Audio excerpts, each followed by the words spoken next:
Cerita Cinta, Janda Muda vs Perjaka. Bab 7, Mabuk. Setelah selesai makan, Larissa akan membayar semua yang mereka makan di sana. Namun, Sandy malah syok sendiri ketika melihat bil pembayaran yang diserahkan oleh seorang waiters kepada mereka. Ini beneran, nolnya gak salah, kan? Tanya Sandy sedikit berbisik. Memangnya kenapa? Ini nominal yang wajar. Larissa segera membayar makanan tersebut dengan santainya. Sementara Sandy terdiam untuk beberapa saat. Sekali makan habis 2 juta. Itu jatah makan gue selama sebulan. Kadang segitu juga udah plus bayar kos. Ini sekali makan 2 juta, yang bener aja. Rasanya gue gak bakal boker sampai sebulan. Sayang banget anjir, 2 juta cuma bertahan beberapa jam aja di perut, gumam Sandy sendiri sambil mengusap perutnya.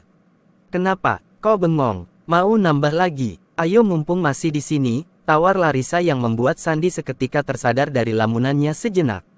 Enggak, udah habis 2 juta masa mau nambah lagi? Rugi dong. Sandy terkekeh sendiri. Ya gak apa-apa kalau kamu mau nambah lagi, balas Larissa dengan santai. Buset, nih orang gak rugi apa ngasih makan gue yang gak berguna ini. Menyala sekali istriku, gumam Sandy lagi dengan kedua mata yang menatap ke arah Larissa. Bibir pria itu mengembangkan senyum tipis. Hei, kenapa? Larissa mengibaskan tangannya di depan wajah Sandy karena pria itu kembali melamun. Enggak, ini udah selesai, kan? Sandy gelagapan sendiri. Udah, ayo kita pulang. Ajak Larissa seraya bangkit dari duduknya. Wanita itu kembali memakai tas selempang berwarna hitam yang terlihat mewah dan tentu saja memiliki harga yang fantastis. Ayo, tapi aku izin sebentar ya, ucap Sandy seraya mengikuti langkah istrinya. Izin kemana? Kamu ada urusan. Larissa menoleh sekilas ke arah pria yang berjalan di belakangnya. Wanita itu berhenti dan menunggu Sandy, ia akan mensejajarkan langkah dengan suaminya. Aku mau bawa motor ke bengkel dulu, abis itu aku mau ngojol, jawab Sandy dengan suara pelan. Ia takut ada orang lain yang mendengar obrolan mereka, bukan karena dirinya malu, tapi ia takut Larissa yang merasa malu jika sampai ucapannya terdengar oleh orang lain. Ngojol itu apa ya? Tanya Larissa dengan wajah heran. Ngojol itu, ngojek online. Jadi, biasanya aku jadi ojek online buat tambah-tambah uang jajan kalau belum dikirim dari kampung sama ortu, jawab Sandy dengan wajah yang mendadak berubah melas. Ya ampun, sekarang gak usah kayak gitu, balas Larissa cepat. Kenapa? Kamu malu kalau punya suami seorang ojol? Sandy menatap intens wajah cantik wanita itu. Bukan begitu, aku bisa memberikan kamu pekerjaan kalau kamu mau. Ojol itu menurut aku kurang cocok buat kamu, tutur Larissa yang membuat Sandy malah merasa tak enak. Gak usah, aku gak mau terlalu merepotkan kamu. Aku akan mencari pekerjaan sendiri. Ya, walaupun mungkin gajiku cuma cukup buat bayar seporsi steak tadi. Sandy membuang nafas kasar di akhir kalimatnya. Sudah, jangan terlalu memikirkan itu. Aku tahu kamu ini adalah orang yang pintar, buktinya saja kamu mendapat beasiswa bukan? Larissa melanjutkan langkahnya. Iya, tapi pintar doang, susah kayak kalau gak dapat warisan banyak. Sandy kembali mengikuti langkah Larissa bagaikan seorang anak yang membuntuti ibunya. Justru orang pintar itu lebih mudah kaya, karena dia bisa berpikir lebih baik dan mengelola keuangan dengan baik.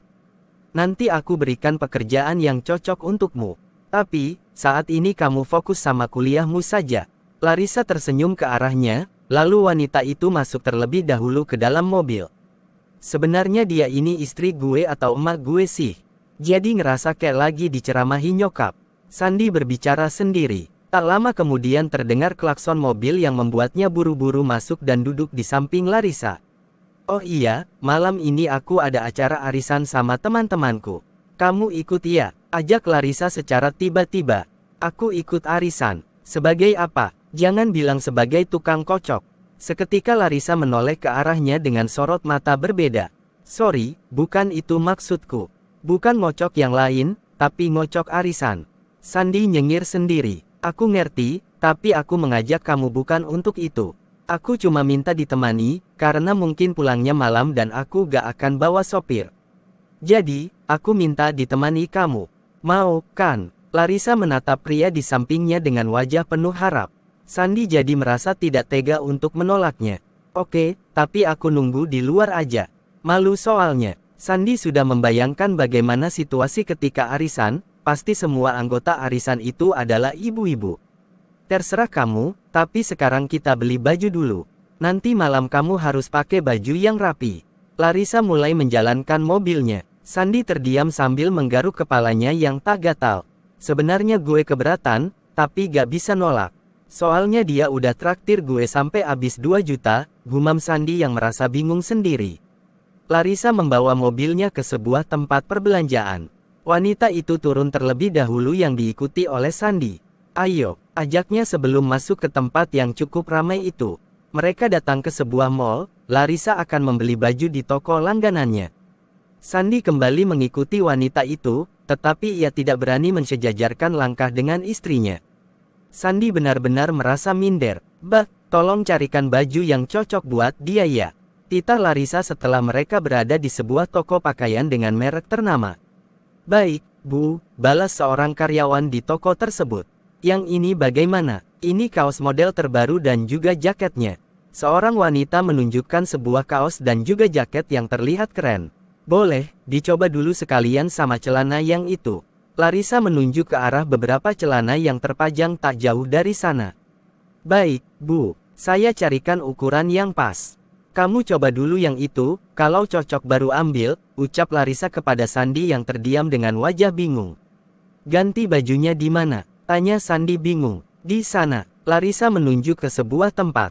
Kamu ikut yuk. Sandi menarik tangan wanita itu agar ikut bersamanya. Heh, masa aku ikut masuk ke dalam? Kamu kan mau ganti baju, protes Larissa. Ya gak apa-apa, sekalian kamu lihat. Sandi malah terkekeh sendiri. Ngaco kamu. Udah buruan coba dulu, aku tunggu di sini.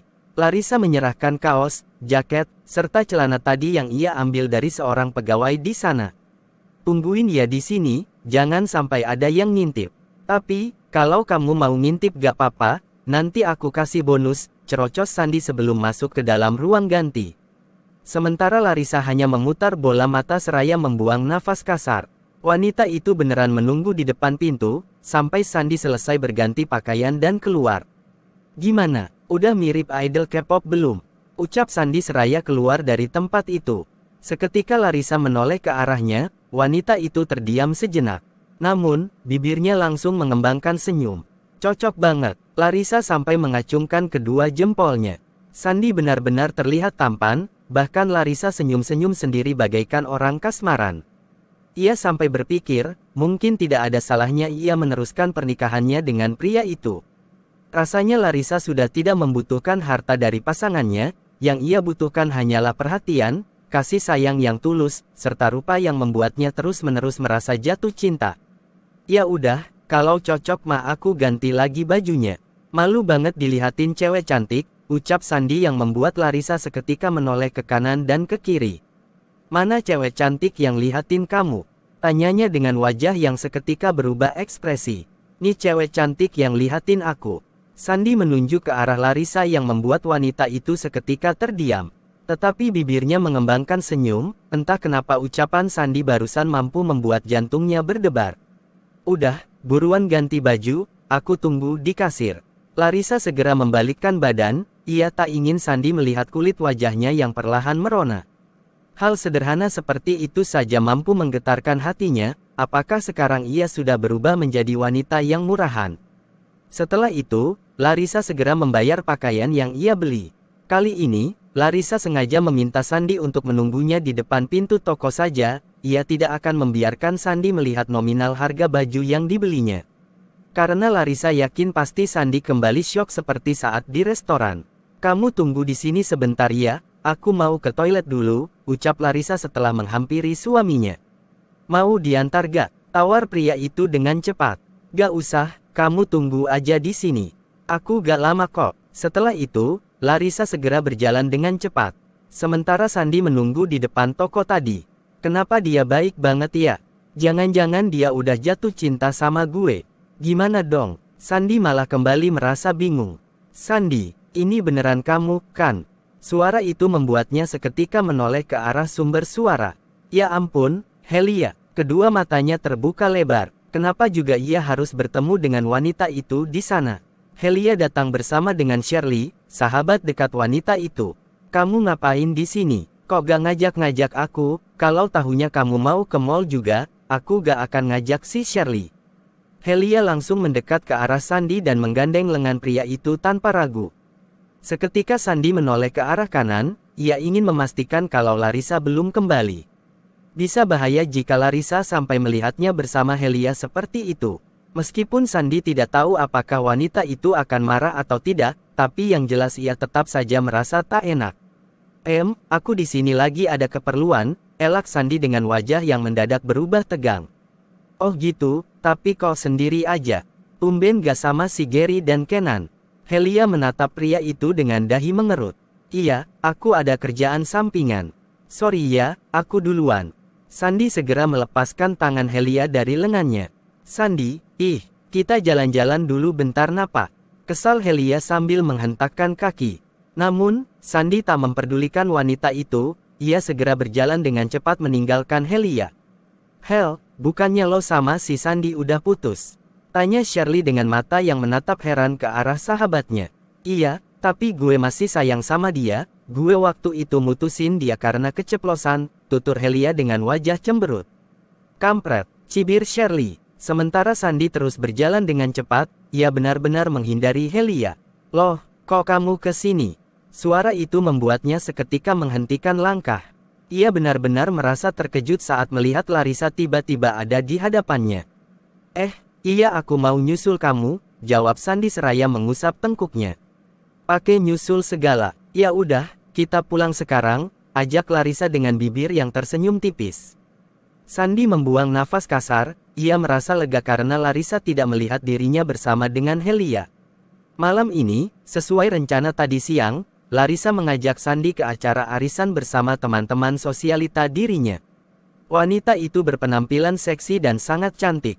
Larissa memakai gaun berwarna hitam yang memiliki panjang sebatas mata kaki, tetapi memiliki belahan sampai bagian paha. Rambut wanita itu dibiarkan tergerai dengan wajah yang dihiasi make up. Benar-benar penampilan yang sempurna. Bahkan, Sandy sampai menelan selaivanya ketika melihat paha mulus Larissa terekspos sempurna. Jika tidak takut wanita itu tersindir, ingin rasanya Sandy meminta Larissa untuk berganti pakaian. Namun, Sandy sadar diri, ia tidak akan pantas sampai mengatur wanita itu, padahal Larissa adalah istrinya sendiri. Biar aku saja yang bawa, ucapnya ketika Larissa akan duduk di kursi kemudi. Baiklah. Tapi kamu lancar, kan bawa mobilnya? Tanya Larissa yang merasa sedikit ragu. Ya lancarlah, di kampung bapakku juga punya mobil, tapi mobil losbak. Biasanya aku suka bawa mobil buat ngangkut sawit, tutur Sandy sedikit menceritakan tentang dirinya. Orang tuamu punya kebun sawit? Tanya Larissa lagi yang mulai merasa tertarik dengan kisah suaminya. Punya, tapi gak banyak. Sandy masuk dan duduk di kursi kemudian. Larissa ikut masuk lalu duduk di samping pria itu. Entah kenapa ia merasa tertarik untuk mendengarkan cerita selanjutnya. Ia ingin mengenal lebih dalam pria itu dari cerita-cerita seperti tadi. Karena sampai sekarang, Larissa belum mengetahui seluk-beluk suaminya. Sandy mulai menjalankan mobil mewah itu, ia mengikuti arahan Larissa sampai tiba di sebuah tempat. Ayo masuk, jangan menunggu di luar, berbahaya, ucap Larissa setelah mereka tiba di tempat tujuan. Ia jadi teringat ucapan Sandy tadi siang yang mengatakan kalau dirinya ingin menunggu di luar saja. Bahaya kenapa? Sandy menatap ke arah istrinya yang menghentikan langkah dan menoleh ke arahnya. Di tempat ini bukan hanya ada orang yang penyuka lawan jenis, tapi ada juga penyuka sesama jenis, bisik Larissa yang membuat Sandy seketika merasa merinding. Anjir, serem banget. Mending aku ketemu emak-emak daripada ketemu makhluk kayak gitu. Sandy segera mengikuti Larissa masuk ke dalam tempat yang cukup ramai itu. Tempat tersebut seperti sebuah kafe, tetapi di sana terkesan lebih bebas dan tempatnya cukup tertutup. Sandy baru pertama kali menginjakkan kaki di tempat tersebut. Kita ke sana. Larissa menunjuk ke sebuah meja yang telah ditempati oleh beberapa orang. Tiba-tiba saja wanita itu menggandeng lengan suaminya yang membuat Sandy cukup terkejut. Aku pinjam lenganmu sebentar, ucap Larissa ketika menyadari kalau Sandy sedang memperhatikan tangannya. Mau selamanya juga gak apa-apa, balas pria itu dengan bibir tersenyum menggoda. Larissa tak membalas ucapan suaminya, ia segera mengajak Sandy untuk mendekat ke arah sekumpulan orang tadi. "Hello everybody," sapa Larissa dengan senyum merekah yang membuat semua orang langsung menoleh ke arahnya. Kedua mata Sandy hampir terbuka lebar, ia pikir arisan yang Larissa ikuti adalah arisan bersama ibu-ibu komplek. Ternyata, yang ikut di sana rata-rata wanita muda walaupun ada juga yang berusia lebih dewasa. "Wow, sekarang udah berani bawa berondong," ucap salah seorang wanita yang ada di sana dan langsung diiringi gelak tawa. "Gue kira arisan ibu-ibu kayak emak gue. Ternyata sosialita semua. Kalau gue rampok cewek-cewek di sini, bisa kayak seumur hidup gue," gumam Sandy sambil cengar-cengir sendiri. "Ganteng juga berondongnya, join yuk," ucap seorang wanita lagi yang membuat Sandy kembali merasa merinding. "Enak aja, cari yang lain sana," balas Larissa yang seketika mendapat sorakan dari teman-temannya. Sandy tak sendiri di sana, ternyata ada beberapa laki-laki seusianya yang ikut duduk di tempat itu. Namun, mereka semua tak ikut arisan, melainkan hanya menemani sosialita itu saja. Sandy jadi tahu sisi gelap wanita-wanita glamor tersebut. Ternyata bukan hanya om-om yang memiliki simpanan, bahkan tante-tante juga mempunyai simpanan, tapi Sandy benar-benar tidak suka pergaulan seperti itu. Ia jadi menaruh curiga kepada Larissa. Jangan-jangan sebelum bertemu dengan dirinya, wanita itu juga memiliki simpanan seperti teman-temannya yang lain. Sandy tak banyak bicara, ia juga merasa bingung harus berbuat apa.